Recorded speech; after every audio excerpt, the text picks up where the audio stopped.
pessoal, sejam bem-vindos a mais um Gloricast. E essa semana eu tenho o prazer de apresentar um cara, gente, que realmente marca o Brasil com a voz dele. É cada melisma que, meu Deus do céu. Eu até estava conversando aqui com ele por fora, que ele, assim, tem aquela voz de X Factor, The Voice, etc e tal, mas esqueci que ele começou mesmo, foi ganhando um concurso de canto. Então, com vocês, Eli Soares.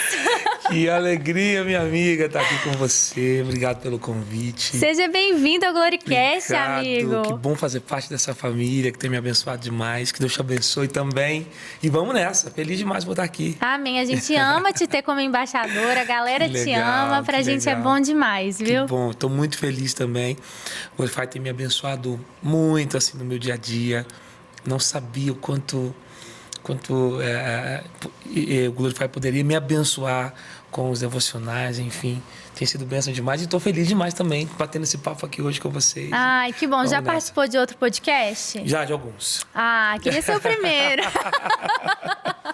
Mas tem um gostinho especial aqui. Né? Poxa, fazendo Terão parte da histórias família. nunca contadas. É nosso mas sempre embaixador. tem, sabia? Sempre tem alguma coisa que escapole pela primeira vez. Vamos nessa. Ai, que bom, amigo. E falando em coisas que a gente não conhece, eu quero saber de você. Como que foi sua conversão? Você nasceu em um lar cristão? Vamos lá. Nasci num berço cristão. Meus pais ensinaram o evangelho desde sempre. Uhum. São cristãos também. Referências para mim. Papai e mamãe são demais. Tem um relacionamento muito lindo com Deus e isso acabou se externando para a gente. A gente foi a extensão daquilo que eles acreditavam. Então, o evangelho começou muito cedo para mim também. A igreja onde nós congregávamos era quase praticamente parede com a minha casa. Então, se a gente não fosse ao culto, não dava na mesa, dava para ouvir o culto da sala. Não tinha opção, não. Senão os irmãos buscavam vocês em casa. Tipo isso. Então, eu tive uma vida, né, na igreja, no altar, desde moleque, desde muito pequeno. Então, se eu não me engano, me converti aos 7 anos de idade. Onde eu fiz a minha decisão a Cristo e tudo começou a partir dali, mas o contexto inteiro, uma vida inteira na igreja.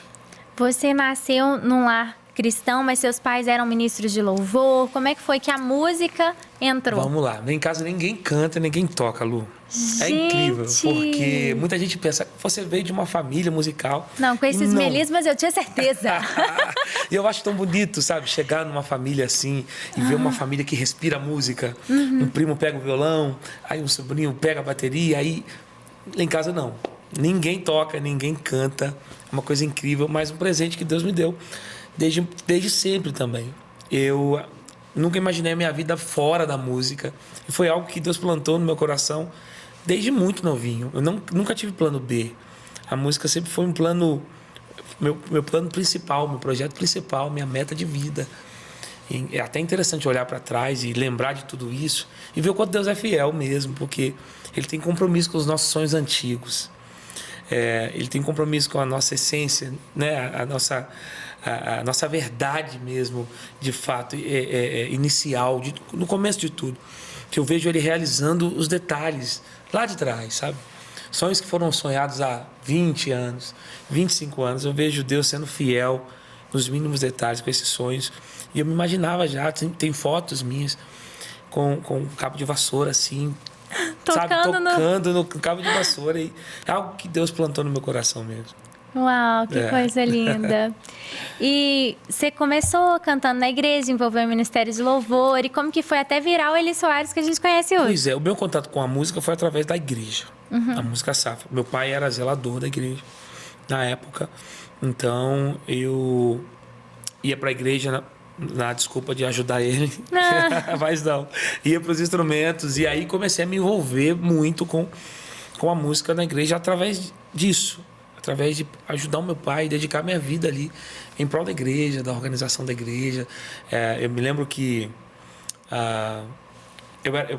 chegou um tempo que eu era responsável em montar tudo, mesmo tão novo, já já montava todos os equipamentos para o culto, deixava o som todo alinhado para o começo do culto. No final, guardava todos os instrumentos. Gente, era sonoplasta também. Era sonoplasta também, guardava os instrumentos. Enfim, era um diácono na igreja. Aham.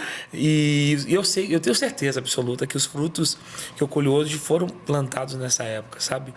E aí o meu primeiro contato com a música foi através da igreja. E aí encontrei lá amigos que me apoiaram, né? Que me incentivaram e me ensinaram os primeiros acordes ali no violão, os primeiros toques de bateria, e as coisas foram acontecendo, Deus foi abrindo as portas. Na minha casa nunca tive esse incentivo musical, por não ter ninguém tocando e cantando, mas sempre me apoiaram muito nos meus sonhos, sempre acreditaram em mim.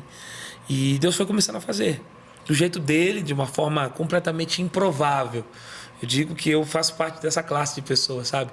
De gente que tinha de tudo para dar errado, gente que tinha de tudo para ser uma vergonha. Por quê? Mas a mão de Deus me alcançou. Porque eu nasci num contexto muito simples, Lu, num contexto de total improbabilidade mesmo. Viver de música era um desafio, era algo desconhecido. Eu não conhecia ninguém no meu convívio que tinha dado certo vivendo de música. Até então, música era um hobby, era algo que você fazia nos finais de semana, somente na igreja. Viver de música era algo muito distante. Tanto que quando eu me lembro dessa cena, eu dizendo pro meu pai, eu quero viver de música. Eu lembro a cara de decepção dele assim, falo, cara, o Eli eu acho que é preguiçoso. Ele não gosta de trabalhar. É porque o músico, no começo, é visto assim, o cara que não gosta de trabalhar. Tanto que tem até uma brincadeira, quando você chegava para alguém te perguntava, cara, que você trabalha com o quê? Eu sou músico. Aí a pessoa perguntava, mas você faz o quê durante o dia? Tipo, você é um preguiçoso, cara. Porque é uma cultura que não é tão normal, assim, no meio de onde eu vim, né? Então, tinha de tudo para não dar em nada. Não tinha pessoas para me ajudar, para me direcionar. Não sabia por onde começar, com quem contar. E foi a mão de Deus mesmo que me alcançou, sabe? Amigos meus, grande parte dos meus amigos foram mortos no crime, ou estão presos, ou estão com uma vida completamente louca. Mas Deus me escolheu, sabe? Deus me separou e desde sempre Ele usava pessoas para falar isso comigo. Pessoas que vinham mesmo debaixo de uma palavra profética e dizendo tudo que Deus tinha para fazer no futuro, sabe? E eu lembro que eu ia para casa e falava, cara, será? Eu acho que o profeta exagerou dessa vez. Será? Será que tudo isso é possível? Porque para mim era inimaginável, impossível mesmo. Mas Deus é Deus do impossível. Ele faz coisas que a gente não imagina. E estar aqui hoje é prova disso, sabe? É prova de que Deus é fiel em tudo que promete. E engraçado que a promessa de Deus ela sempre vai entrar num campo de confronto com a nossa realidade. Tudo que Deus fala a respeito do nosso futuro, na maioria das vezes, vai bater de frente com aquilo que a gente vive no atual momento. E isso é chocante, é conflitante, porque você fala, cara, é possível, será? Será que não é coisa da minha cabeça? Será que não é coisa da imaginação de quem está falando? Porque choca muito com a realidade que a gente vive no momento. E é aí, nesse momento, que a gente precisa usar a nossa fé. É crer com aquilo que não tem na mão, crer com aquilo que não existe. E é um desafio. Mas eu sou prova viva de que vale a pena confiar em Deus, porque Ele cumpre tudo que fala. E eu sou prova viva disso. Onde eu for, eu sempre vou falar isso. Eu sou um improvável, porque Deus teve misericórdia de mim. Qual o maior desafio que você acha que você encontrou nesse percurso? Acho que o maior desafio é permanecer, Lu. Permanecer no lugar onde Deus quer que a gente esteja, sabe? Porque o resto Ele faz. O que é impossível para nós, Ele faz. O que é difícil para nós, Ele entra e ajuda, viabiliza ferramentas, Ele dá a direção certa, coloca as pessoas certas no nosso caminho. O grande desafio é permanecer no lugar que Ele quer. Nosso coração é vaidoso, é enganoso demais. E às vezes a gente vai por um caminho que a gente tem certeza que é aquele caminho, quando na verdade não. Deus tem um plano inicial e Ele só quer que a gente permaneça nesse plano inicial. Talvez esse seja o maior desafio. Permanecer caminhando. A consistência, né? Consistência. Não tem a ver com quem chega primeiro, não tem a ver com quem chega mais rápido. Tem a ver com quem permanece, sabe? Tenho vivido isso todos os dias, assim, na minha vida, todas as áreas. E quem permanece no centro da vontade de Deus, né, Eli? Porque eu vejo quantas pessoas cresceram e depois sumiram, mas Sim. às vezes porque não permaneceram no lugar certo, né? Tentaram permanecer na posição, mas não na posição que Deus quer. Perfeito. Né? Perfeito. E vou te falar, Deus tem uma coisa muito linda com o tempo.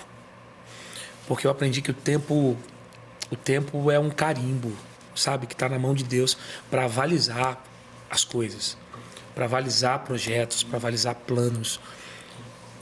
Eu pego, por exemplo, a Bíblia. A Bíblia é um livro que existe há mais de 2000 anos. E o que faz a Bíblia ser, de fato, um livro tão especial, além, né, da inspiração do Espírito Santo, é o tempo que a Bíblia perpetua e permanece. Ninguém consegue descredibilizar a Bíblia. É porque ela venceu a barreira tempo. Ela já ultrapassou o tempo. Então, o tempo é um carimbo de Deus, sabe? Para tudo, para um ministério, para relacionamentos, para casamentos, para tudo que você for fazer. O que resiste ao tempo, aquilo de fato tem Deus ali.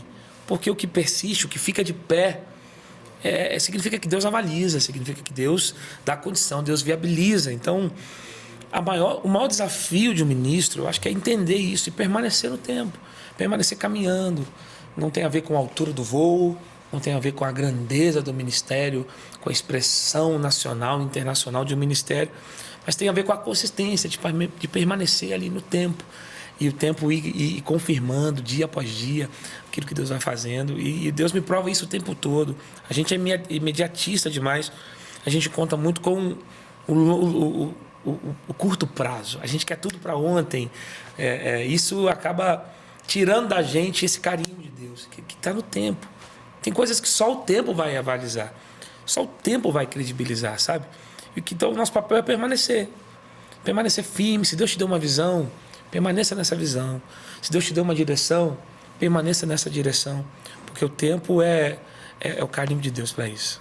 Ai, que lindo. Ele, quando você começou, eu lembro de, acho que 2009. Isso aí. Né? 2009. Choveiro. Isso, choveiro. Entrar aqui na Rede Super me dá até uma nostalgia, assim, porque eu lembro de tudo. Sério? A fase do choveiro mesmo não era onde é hoje a Rede Super, era no outro prédio. Mas ver aqui a marca, né, Rede Super, os estúdios, ver tudo isso me dá assim, uma coisa tão boa, porque eu lembro dessa época, sabe? Como que foi quando você decidiu participar? Você achou que você ia ganhar? Como é que é? Foi uma doideira, porque uma amiga que trabalhava comigo na época fez a inscrição sem eu saber. Tipo isso. Amei essa amiga. Qual que é o nome dela pra gente honrar ela? Júlia, você... Júlia, você arrasou, Júlia. E tem muito tempo que eu não vejo ela. Então, Júlia, se você assistir isso, ó, muito obrigado. Você foi o start de Deus pra minha vida. Porque, de fato, o choveiro foi o começo, foi o start de Deus pro meu ministério. E aí eu trabalhava de office boy na época. E ela trabalhava comigo e ela falou, olha, eu fiz uma loucura. Eu falei, o quê? Eu te inscrevi no choveiro. A gente já tinha falado sobre. Eu falei, você é doida, não faz isso. E eu era muito vergonhoso na época. Eu falei, como é que eu vou fazer? Eu não vou ter coragem de cantar. Ele falou, olha, vai. A audição é dia tal, você vai. E fui. Cheguei na primeira audição e quase com muita dificuldade para cantar, muito tímido, não fazia nem ideia do que seria esse mundo, sabe? Conhecia a minha igreja local, conhecia os meus amigos, não tinha acesso à grandeza da Lagoinha, da Rede Super de televisão. Falar numa câmera era algo assim, inimaginável. Mas fui. E depois disso, eu acho que nunca mais parei, porque foi o começo mesmo. Eu tenho uma dívida de gratidão com o Alex, né? Que foi o idealizador do projeto, da Rede Super, do programa Balaio. Né? Vou te contar uma coisa que eu acho que você não sabe. Ah. Nessa época, o diretor da Rede Super era meu pai.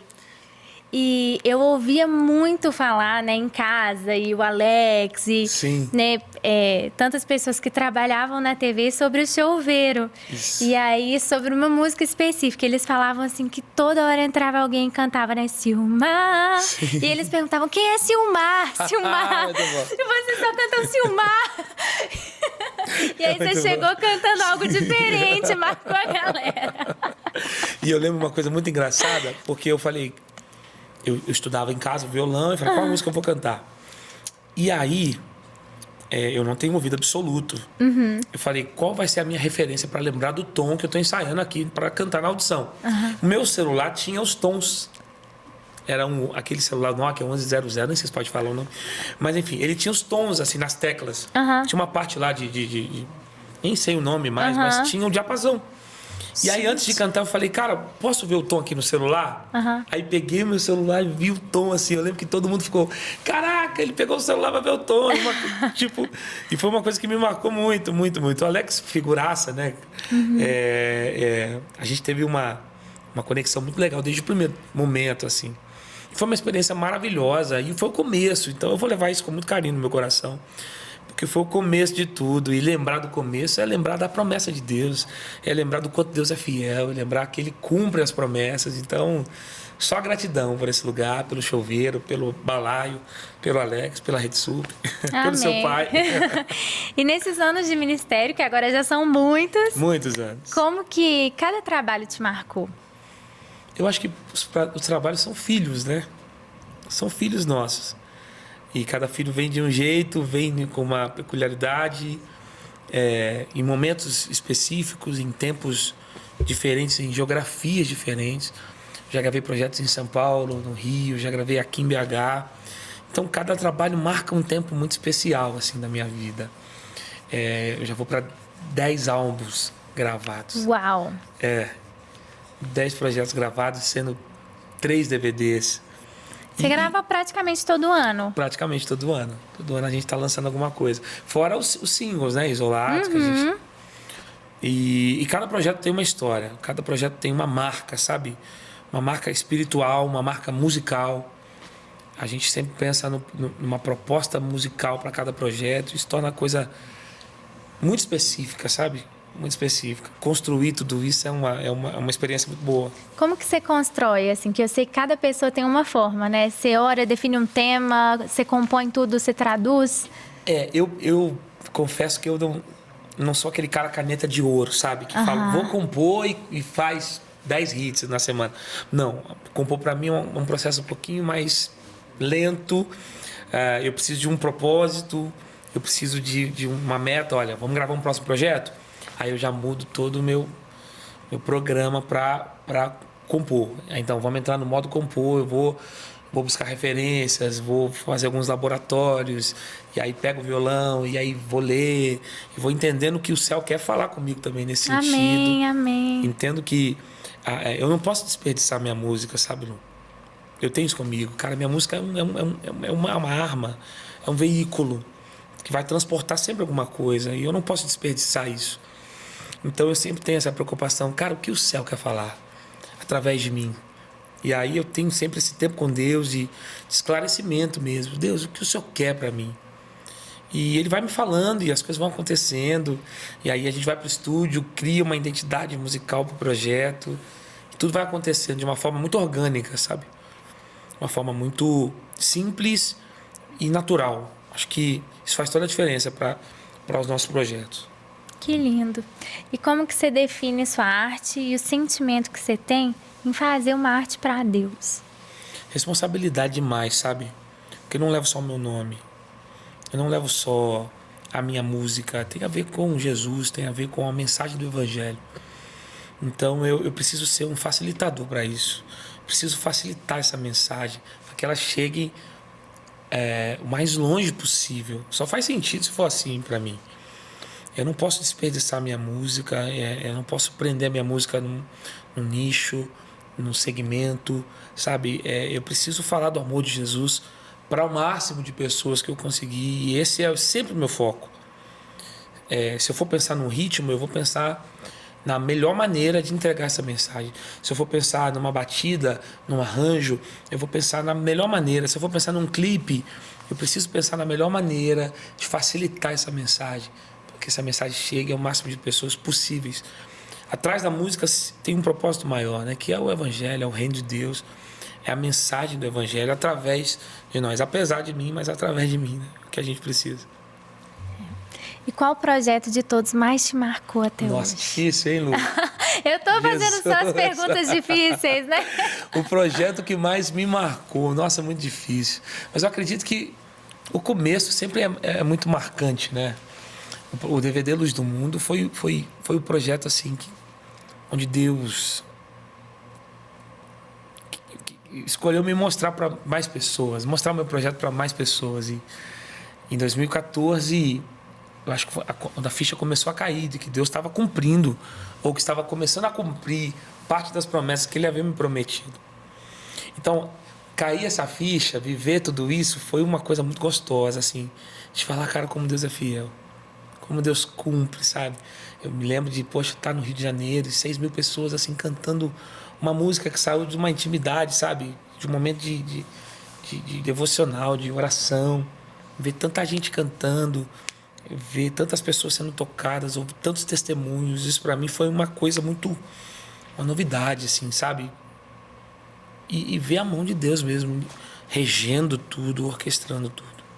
Eu sinto que o que é íntimo e que nasce nesse íntimo com Deus e que é levado ao público e que ganha proporção e que faz sentido para cada vida, isso é transformador. Isso é algo assim, quando a gente vê assim, nossa, essa música nasceu dentro do quarto com Deus e agora está transformando milhares de vidas, né? Mas quando não é assim, parece que não faz sentido, que é vazio, né?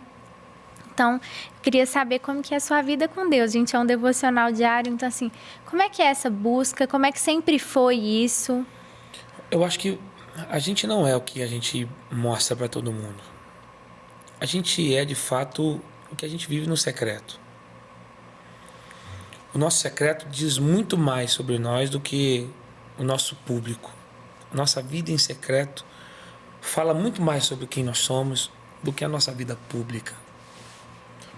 Então, o que te habilita, o que te dá legalidade no reino espiritual para viver determinadas coisas é o preço que se paga no secreto. E é a intimidade, o nível da intimidade que se vive no secreto. Eu nunca vi Deus entregar para alguém algo grande, profundo, sem que isso saia de um secreto. Eu nunca vi Deus entregar coisas grandiosas para alguém. Nunca vi Deus fazer alguém viver coisas grandes no público sem que isso já fosse uma realidade no secreto. O que fez Davi enfrentar Golias foi a vida que Davi tinha no secreto. Enquanto ninguém via, ele estava ali cuidando das ovelhas do pai, das ovelhas malhadas, das ovelhas mais feias, mas defendia as ovelhas com a própria vida. Ninguém viu Davi matar um urso.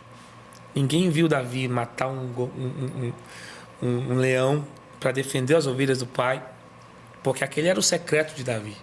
E foi exatamente isso que habilitou Davi a viver coisas grandiosas. Então, o secreto diz muito sobre a gente. Eu aprendi que a salvação é gratuita, é dom de Deus, é pela graça do Senhor, mas existe um preço a ser pago para viver essa legalidade, sabe, de autoridade no mundo espiritual, de unção. Existe um preço a ser pago, e esse preço é no secreto. Eu vejo muita gente hoje vivendo coisas grandiosas, e eu tenho certeza que se Deus permite essas pessoas viverem isso, é porque existe vida no secreto. Existe um preço que é pago no secreto. E para mim tudo gira em torno disso. Eu nunca me assentei para compor nada sem que isso não fosse uma realidade para mim antes. Eu nunca me assentei para compor alguma coisa sem que isso me chocasse antes. Essa mensagem precisa primeiro falar comigo, precisa ser primeiro a minha realidade, eu preciso entender um pouco essa dimensão para que isso chegue em outras pessoas através de mim, sabe? Então tem tudo a ver. Tem tudo a ver. Não tem como você viver uma vida grande sem ter secreto. Não tem como viver uma vida relevante no Brasil, fora do Brasil, sem ter uma vida no secreto, de intimidade, de busca, de relacionamento com Deus. O Evangelho é sobre relacionamento. É uma caminhada. Minha mãe já dizia que para conhecer alguém você precisa comer 1 quilo de sal com ela. E não se come 1 quilo de sal do dia para a noite.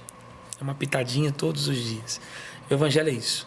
Quanto mais a gente caminha, mais ele se aproxima de nós. Quanto mais ele se aproxima de nós, mais mudado a gente é. Quanto mais mudado, mais parecido com ele a gente vai ficando. E nessa busca, precisa ser uma busca diária. As guerras de ontem não me garantem hoje. Hoje são novos desafios, novos gigantes, novos problemas. Mas sobre todas as coisas, Deus nos faz mais que vencedores. Então é a busca diária, tem a ver com a constância que a gente falou no começo. Tem a ver com essa busca de sempre, sabe? Em algum projeto seu, você já retratou a sua família? Eu tento colocar em todos, assim. Em todos? Em todos, tudo que eu posso. Minha esposa, apesar de tímida, canta super bem. É uma super fonoaudióloga. Super fonoaudióloga. Kezinha é uma bênção na minha vida. Olha pra você, que ela casei com uma uma fonoaudióloga. Só Deus faz uma coisa dessa. Cuida de mim com tanto carinho. E é uma baita cantora, super musical, canta super bem, apesar de tímida demais. Mas a gente já tá no nosso 4º single juntos. Todo projeto que eu gravo, eu sempre dou um jeito de trazer ela pra... E ela tem vergonha? Morre de vergonha. Morre de vergonha. Mas agora acho que já tá se acostumando mais. A gente gravou uma música linda agora chamada Sala de Estar, que é uma música que fala do ambiente de casa mesmo. Chamando Deus para fazer parte desse nosso ambiente, sabe? Familiar. E aí gravamos um clipe com as crianças e foi um tempo muito especial, um registro que vai ficar assim, para a história mesmo. Eu sempre falo, a gente não tem book lá em casa, assim, de fotos, álbuns de fotos. Tem que começar a fazer. Eu sou mas temos clipes. Tem clipes. Temos clipes. Na internet, o que mais a gente tem? Na pandemia, gravamos 2 clipes juntos. Temos um clipe no meu DVD gravado em Belo Horizonte, que chama As Crianças. Temos esse clipe agora, Sala de Estar. E é engraçado porque cada clipe as crianças estão numa idade diferente. Que delícia. Então tem toda uma história assim para assistir, é muito interessante, uma coisa muito nossa. Mas a minha família é o meu maior ministério, né? Eu não consigo separar família de ministério. Para mim tá tudo no mesmo saco, da mesma coisa. Mas tem que ser, né? A gente Precisa. até teve um bate-papo com a Aline Barros aqui, onde ela falou muito isso, né? Não existe uma Aline no púlpito e outra fora, uma mãe, não, é tudo a mesma coisa, né? Da mesma forma, você, né, Eli? A mesma pessoa que está em cima do púlpito, é o pai que está brincando com seus filhos, é o marido que está dentro de casa, é a mesma pessoa e precisa ser. É isso, precisa ter essa uniformidade, né, na nossa identidade. Até porque eu vejo muita gente se preocupando muito com nomenclaturas e cargos e nomes, quando na verdade a gente acaba perdendo a oportunidade de ser chamado dos nomes mais importantes, né? Que é pai, que é irmão, que é amigo. Eu vejo muita gente se preocupando demais com nomenclaturas eclesiásticas ou sociais, quando na verdade a gente esquece que, cara, o que mais tem valor é poder chamar alguém de amigo. O que mais tem valor é poder chamar alguém de irmão. O que mais tem valor é poder ouvir pai. O que mais tem valor é poder ouvir mãe. São para mim os principais nomes da terra. Não existem nomes mais poderosos do que esses, nomenclaturas mais poderosas que essas. A gente acaba abrindo mão, às vezes por vaidade, às vezes por, enfim, qualquer outro sentimento que é passageiro, que é terreno, que é desse mundo. E a gente acaba deixando de viver coisas tão preciosas como isso. E coisas que a gente só encontra na família, né? Coisas que a gente se encontra na verdade do relacionamento, do convívio. Isso é lindo demais. Você vive um grande ministério, isso todo mundo sabe. Mas você também vive aí um legado, vai deixar algo para os seus filhos. De tudo que você tem construído, qual que você acha que é o maior presente que você vai deixar para eles? O Evangelho. Acho que não tem nada mais precioso para se deixar para o filho. Eu aprendi que herança você deixa para alguém e o legado você deixa em alguém. A herança se perde. A herança ela é perecível, mas o legado é eterno. O legado perpetua gerações. O legado ultrapassa o tempo. Então a minha corrida, o meu desafio é conseguir apontar para minha família o caminho do Evangelho. Apontar para os meus filhos o caminho da cruz. É lógico que a gente precisa se programar, a gente precisa se preocupar em deixar uma estrutura, em dar uma estrutura para nossa família, isso é muito importante, eu não quero fazer aqui apologia a nada disso, é de fato muito importante. Mas existem coisas essenciais. E um legado é essencial para um pai de família, para alguém que quer construir um futuro. Você olhar para trás e dizer, cara, eu caminhei por aqui. Pode passar por aqui, que esse caminho é um caminho seguro. Isso é um legado. É você chegar aonde alguém vai querer chegar um dia. Será que a sua história inspira alguém a ponto de alguém querer seguir o mesmo caminho que você? Será que a nossa história está inspirando alguém a ponto de outras pessoas quererem percorrer o mesmo caminho que nós percorremos para obterem os mesmos resultados que nós tivemos? Isso é um legado. É alguém olhar para você e falar, cara, eu quero chegar exatamente onde ele chegou. Quero viver exatamente o que ele viveu. E é um desafio. Isso me preocupa muito. Falar sobre isso é preocupante. E eu peço a Deus misericórdia para conseguir fazer isso. Amém. E tem uma música sua que, inclusive, tem feito muitas pessoas voltarem para o Evangelho, A Mesa, né? Sim. Como que tem sido esse trabalho? Lu, esse é talvez a experiência mais marcante em relação à composição, assim. Porque A Mesa foi uma música que o Senhor me deu há pouco mais de um ano. E a gente lançou, gravamos um clipe lindo, que fala da história do filho mesmo, que sai de casa e abre mão da mesa para viver uma aventura, para viver um desconhecido, para viver um novo. E ele, no afã de ser livre, no afã de liberdade, ele acaba se tornando escravo das suas próprias vontades. Querendo ser livre, querendo liberdade, acaba sendo escravo da pseudo-liberdade dele. Escravo do próprio ego, escravo da própria vaidade, escravo do próprio eu. Ele abre mão da mesa e vai viver uma vida distante. Todo mundo conhece a história, o filho pródigo. Ninguém sabe o nome dele, porque é conhecido pelos erros. Imagina, alguém que foi conhecido pelos erros. Filho pródigo, a Bíblia não relata o nome desse cara, porque é alguém que ficou marcado na história pelas más escolhas que fez ao longo da vida. Imagina que triste você ser conhecido pelas más escolhas que você fez. Mas esse menino me impressiona nessa história, porque ele teve coragem suficiente para sair de casa. Imagina, enfrentar o pai, enfrentar a cultura da época, enfrentar a família, para viver o desconhecido.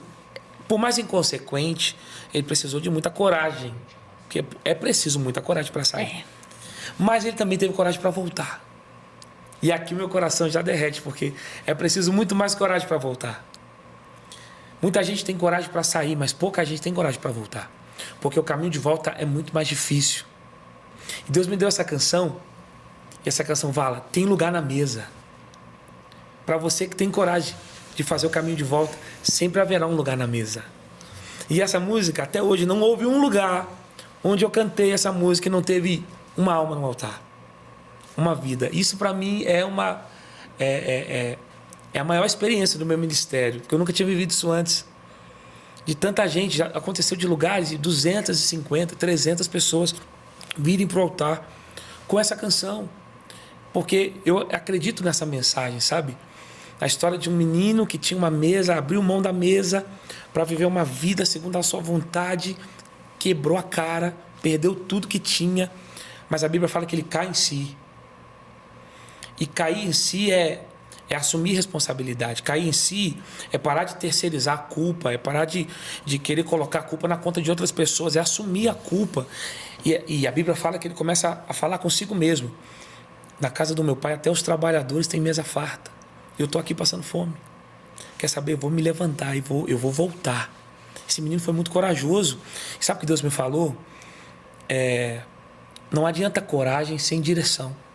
Ele teve coragem para sair, mas não adianta coragem no lugar errado, porque uma coragem sem destino, ela vira loucura. Uma coragem sem propósito vira loucura. Não adianta simplesmente ter coragem, tem que ter direção. E ele não teve direção nesse primeiro momento, então ele vai para um lugar distante, vai para longe do pai. E lá ele perde tudo, porque longe do pai a gente não é ninguém. Longe do pai a gente perde tudo, mas ele resolve se levantar. E eu sinto Deus quando eu falo isso, porque existe uma geração que precisa se levantar. Existe jovens hoje, uma juventude que que está longe da mesa, mas que precisa voltar. Sabe? E essa música fala isso, tem lugar na mesa. Tem lugar na mesa, pode se assentar. Venha, não demore, estou te esperando. Aqui é o teu lugar. É o pai dizendo pro filho, tem lugar na mesa. Está na hora de voltar para o lugar onde você nunca deveria ter saído, porque lugar de filho é na mesa. Lugar de filho é dentro de casa. E essa mensagem tem mexido com as minhas estruturas, porque almas estão se rendendo aos pés do Senhor, vidas têm voltado. Todo culto, toda a programação que eu canto, sempre tem alguém que volta, sabe?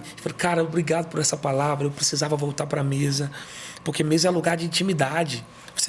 Você não chama qualquer pessoa para se assentar na mesa da tua casa, porque mesa é lugar de intimidade. Mesa é lugar de relacionamento. E o evangelho é relacionamento. Lembra de Jesus perguntando para os discípulos, quem a multidão pensa que eu sou? E os discípulos respondem, Jesus, eles não sabem quem você é. Eles acreditam que você é mais um profeta. Jesus pergunta para Pedro, e você, Pedro? Para você, quem sou eu? Aí Pedro responde, tu és o Cristo, o Filho do Deus vivo. Jesus fala, Pedro, não foi carne nem sangue que te revelou isso, mas o meu Pai que está no céu. Sabe por quê? Sabe por que a multidão nunca vai conhecer quem é Jesus? Porque é impossível conhecer Jesus de longe. A multidão tinha uma visão superficial de Jesus. A multidão só sabia quem Jesus era de longe. E é impossível conhecer Jesus do YouTube. É impossível conhecer Jesus do Instagram. Pedro sabia quem era o Cristo porque Pedro andava com Jesus. Pedro sabia quem era o Cristo porque Pedro tinha relacionamento. E a revelação do Evangelho só está disponível para quem tem relacionamento. É impossível conhecer Jesus de outra maneira a não ser andando próximo. E a mesa é isso. A mesa fala sobre estar perto. Sabe? A mesa fala sobre ter relacionamento. Só é possível ter acesso à revelação do Evangelho só quem se assenta na mesa. E a boa notícia de hoje é que tem lugar nessa mesa. E eu creio muito nisso. Uau! Gente, eu não posso deixar esse momento passar sem falar com você exatamente isso. Tem lugar à mesa. Amém. Se esse podcast está chegando até você, você está aqui nesse momento assistindo e talvez você foi impactado por essa mensagem. Talvez você está afastado, você está vivendo uma vida fora da realidade, daquilo que Deus tem para você. Você até crê em Deus ou questionou a existência de Deus, mas hoje, aqui assistindo esse programa, você começou a perceber, cara, eu preciso voltar, tem lugar para mim, a gente está aqui para reafirmar. Amém. Tem lugar à mesa, tem lugar para você. O Glorify, tudo que a gente faz é para criar tempo com Deus diariamente. Então esse programa é esse o motivo. Amém. É para que você entenda que Deus, Ele quer você. Ele é um pai de amor. Existe um lugar para você se assentar. Amém. Existe lugar à mesa. Amém. Se você quiser voltar para Jesus, se reconciliar com Ele, deixa um comentário no nosso canal do YouTube. Coloca, eu estou voltando para Jesus, eu quero voltar a Jesus. Eu me rendo ao Senhor. Eu declaro que Ele é o Senhor e Salvador da minha vida. Nós não somos uma igreja. A gente até te aconselha, procure uma igreja. Seja pastoreado, procure um pastor, mas não perca a oportunidade de, nesse momento, já entender, Jesus, tem lugar nessa mesa. Amém. E hoje, agora, eu quero voltar. Eu quero voltar para esse lugar. Amém. E uma coisa interessante é que Deus fala muito comigo a respeito disso. Esse menino ficou conhecido na história pelos erros que cometeu. Ficou conhecido na história pelas más escolhas que fez. Afinal, o nome dele é filho pródigo. E eu fui saber o que era pródigo. E pródigo significa o gastador, o esbanjador, inconsequente. E eu falei, cara, que nome triste para alguém ficar conhecido na história. Só que para o pai o filho não é pródigo. Para o pai o filho é filho. É filho. Não existe essa história de filho. Para mim, para você, o filho pode ser pródigo, mas para o pai o filho é filho. Filho amado. Porque os seus erros não te definem. Você não é os seus erros. Você não é as más escolhas que você fez. A sua essência é de filho. Porque uma vez filho é para sempre filho. Nunca vi pai deixar de ser pai. Nunca vi filho deixar de ser filho. Uma vez filho é para sempre filho. Pode estar longe, continua sendo filho. Pode estar fora da mesa, continua sendo filho. Pode ter se rebelado, pode ter feito más escolhas, pode estar andando para longe, mas sempre continua sendo filho. E o amor do pai está disponível para nós. Aquele menino veio de longe, imagina o caminho de volta. Ele faz um discurso, ele começa a dizer: quando eu chegar diante do meu pai, eu vou falar: pai, pequei contra os céus e contra ti. Eu não sou digno nem de ser chamado teu filho. E aí, quando o pai vê o menino de longe, a Bíblia fala que o pai vai ao encontro do menino. Mas olha só, para sair, ele saiu sozinho. Saiu com parte do dinheiro, estava com herança, estava com dinheiro, estava achando que era o dono da bola, mas saiu sozinho. Para voltar, voltou todo quebrado, humilhado, com fome, todo sujo. Mas a Bíblia fala que o pai foi ao encontro dele. O que eu quero dizer é que o caminho do erro é sempre um caminho solitário. O caminho da rebeldia é sempre um caminho solitário. Mas na volta, o pai vai ao teu encontro te encontrar. E não importa o estado que você se encontre, ele vai te encontrar. E a Bíblia fala que o pai vê o menino e o menino faz o que falou que ia fazer. O menino avista o pai e fala: pai, eu pequei contra os céus e contra ti. Eu não sou digno nem de ser chamado teu filho. Olha o que o pecado faz na vida de alguém. O pecado rouba de nós a nossa identidade. O menino não sabia nem quem era mais. Ele está dizendo: pai, pode me tratar como um empregado. Eu não sou digno de ser chamado teu filho. Porque o pecado rouba de nós a nossa essência, a nossa identidade de filho. Mas a primeira coisa que o pai faz é dar um abraço nele e diz: meu filho. Mas o menino está dizendo: não precisa me tratar como filho. O pai abraça o menino e fala: é meu filho.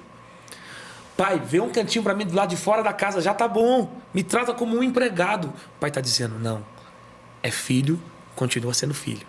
Estava morto, mas agora reviveu. Estava perdido, mas foi achado. Lu, isso é maravilhoso, porque essa é a história do Evangelho. De um pai que nos recebe de volta. De um pai que não abre mão de nós. De um pai que preserva a nossa essência. De um pai que nos conhece pela nossa essência. De um pai que não nos conhece pelos erros que cometemos. Um pai que nos conhece pela identidade que temos, que é uma identidade de filho. Então, quero aproveitar e reforçar esse convite da Lu. Você é filho. Está na hora de voltar para o lugar de onde você nunca deveria ter saído. O lugar de filho é na mesa. E pode ser hoje. Ainda tem lugar para você nessa mesa. Receba isso em nome de Jesus. Eli, você está com essa carteira aí? Você tá com a sua carteira? A minha carteira? Não. Tá aí? Não? Alguém da produção me arranja uma nota de R$10, R$20, qualquer nota. Alguém aí arranja um dinheiro aí para mim. Enquanto isso, a gente vai conversando. Vambora. Eu Tem quero um fazer Pix, uma... pode ser Pix. Não pode ser Pix nessa hora. Tem que ser uma nota. Tem que ser uma nota. Pode vir aqui, Rafa. Obrigada, viu? Muito obrigada. Gente, o que você tá falando eu quero demonstrar. E olha que incrível. Essa nota de R$10 aqui tá novinha. Isso não foi planejado, tá? Incrivelmente nova. E se eu te oferecer hoje, falar assim: Eli, eu vou te dar essa nota. Eu quero dar, eu vou te dar essa nota. Você quer R$10? Claro, né? Você quer essa nota? Sim. Você ainda quer amassar? Ah, quero. Meu salto sujo que andou a TV todinha aqui. Ai. Você ainda quer essa nota? Com certeza. Agora a nota que era nova. Ela tá amassada, suja, levemente rasgada, pisoteada, imunda. Eu andei com esse salto por Belo Horizonte inteiro. Você ainda quer essa nota? Sim. Sabe por que você quer essa nota? Porque independente do estado dela, ela não perdeu o valor para você. É isso. O que eu quero te dizer é que assim como essa nota, independente do estado que você tiver, talvez sujo, acabado, com o coração quebrado, errado, passou por todos os lugares que talvez nem você imaginava que passaria. Talvez você se sente hoje imundo, mas para Deus você não perdeu o valor. Amém. Ele continua te querendo porque você tem o valor de uma morte de cruz. Amém. O filho dele se entregou e se derramou por causa da sua vida e o seu valor é o mesmo, independente de como você esteja. Pode voltar, tem lugar à mesa. Amém. E o que você está vivendo hoje, Eli? Olha, eu estou vivendo a melhor fase da minha vida, de verdade. como ministério, como pai, como esposo, como homem, sabe? E uma plenitude que só Jesus pode dar. Não tem a ver com bens, não tem a ver com coisas. Tem a ver com aquilo que só Jesus pode preencher na vida de um homem. A gente perde muito tempo procurando nos completar em lugares, em coisas. Só que só Jesus cabe aqui dentro. Quando a gente entende isso, a gente entende o que Paulo fala sobre contentamento. Ele fala, olha, eu já sei o que é passar necessidade. Eu sei o que é ter uma vida de necessidade, também sei o que é ter uma vida de abundância, mas todas as coisas eu posso naquele que me fortalece. Quando a gente entende isso, é uma chave para viver a plenitude. Porque eu acredito que Deus não veio só dar uma vida abundante. Ele veio nos dar uma vida plena. Você pode ser abundante em uma área e pode não ser abundante em outra. Mas quando alguém é pleno, pleno é completo. E é exatamente nisso que eu acredito. Não tem a ver com se eu tenho muito ou se eu tenho pouco. Não tem a ver se eu moro num palácio ou se eu moro numa casinha simples. Não tem a ver com um lugar. Tem a ver com quem está comigo no lugar. Isso faz toda a diferença. E encontrar esse ponto, sabe? Encontrar esse centro, isso faz toda a diferença na vida de alguém, porque você aprende o que é contentamento. Você aprende o que é, cara, ser pleno. Ser pleno. E só é possível alguém ser abundante se for pleno. Só é possível alguém viver uma vida abundante sem antes, porque o abundante é quando, se eu encher essa caneca com água ou qualquer coisa, para ela transbordar, primeiro ela precisa ser cheia. Ela precisa ser completa. Só depois dela ser completa que ela vai conseguir transbordar. Então, eu vejo muita gente querendo transbordar sem antes ser cheio. Só é possível transbordar, só é possível atingir alguém que está à sua volta, sem que primeiro você precise ser cheio. É necessário ser cheio primeiro, para depois haver um transbordo. Então, só Jesus pode completar a gente, só Jesus pode nos encher. Porque imagina, Lu, a gente vive num mundo gigantesco com enormes possibilidades. Enquanto tem gente sonhando em morar numa casa na frente da praia, existem outros sonhando em ter uma ilha. Enquanto existem alguém sonhando em ter uma bicicleta, existem gente sonhando em ter um avião. Enquanto tem gente sonhando em ter um avião, outros já querem conhecer o espaço. O céu é o limite.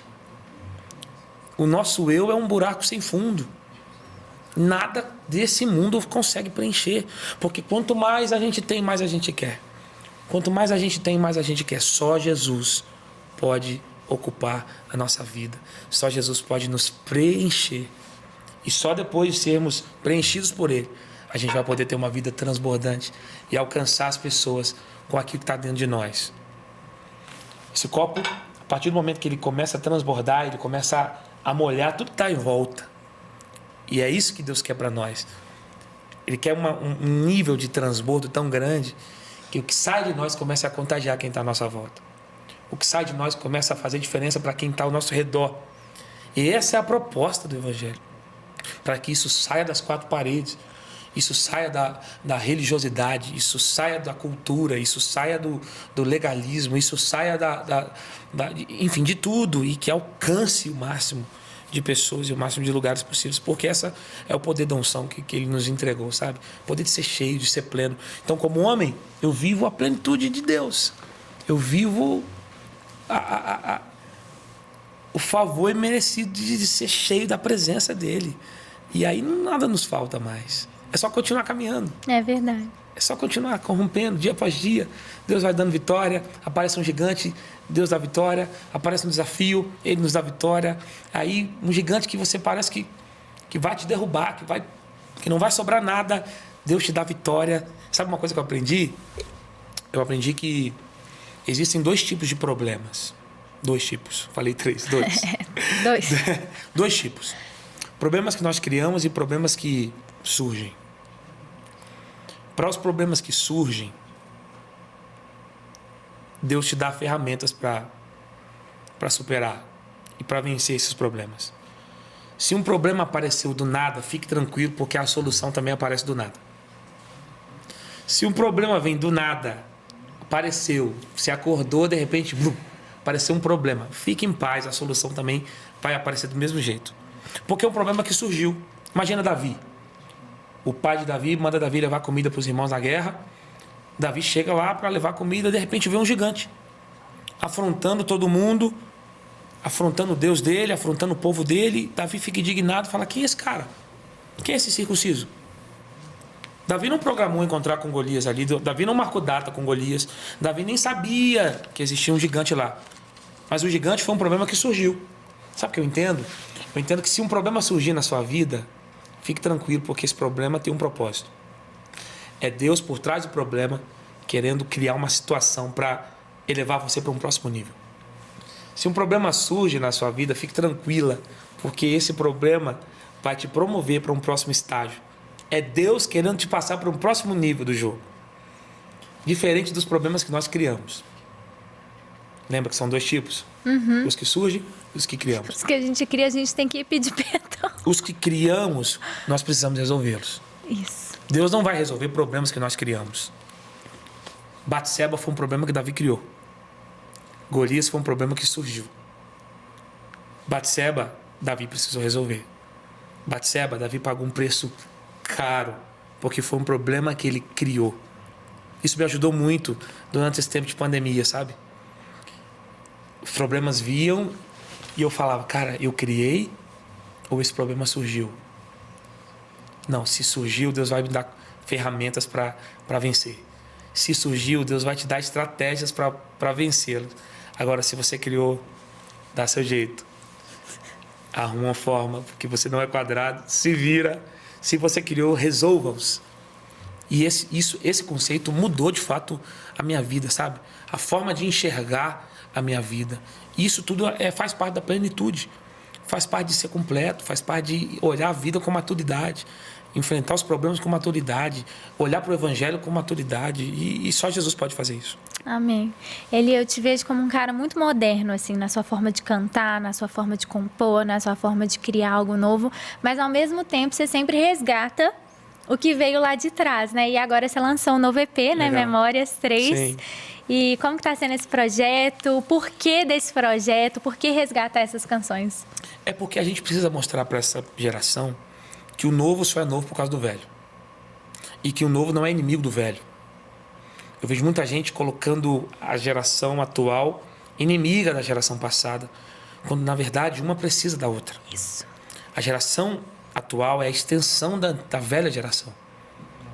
E o ciclo só vai se completar se a gente entender que isso é uma corrida de bastão. E que a geração nova precisa pegar o bastão da geração velha para continuar caminhando, para passar o bastão para uma próxima geração. Memórias é trazer à memória aquilo que nos dá esperança. A Bíblia nos ensina isso. Viver uma vida olhando para trás é prejudicial. Ninguém vive olhando para trás. Se anda para frente, se caminha para frente. Mas é importante olhar para trás. Se não fosse importante, os carros não viriam com retrovisores. E os espelhos dos retrovisores estão aqui, ó. Temos 3. Do motorista, do passageiro e o central. Mas o para-brisa é maior. Ou seja, olhar para frente é mais importante. Mas a Bíblia aconselha: olha para trás e traz à memória aquilo que te dá esperança. Olhar para trás faz a gente recalcular nossa rota. Olhar para trás faz a gente ver se estamos andando para o lugar certo. Olhar para trás faz a gente não esquecer de onde nós saímos. Olhar para trás faz a gente lembrar de um Deus que prometeu e de um Deus que cumpre promessas. Então, olhar para trás é importante. Viver uma vida olhando para trás é perigoso, prejudicial. Mas olhar para trás é extremamente necessário. E o Memórias é fazer com que essa geração olhe para trás e honre pessoas que caminharam atrás. Se hoje nós podemos andar, Lu, você é uma baita cantora.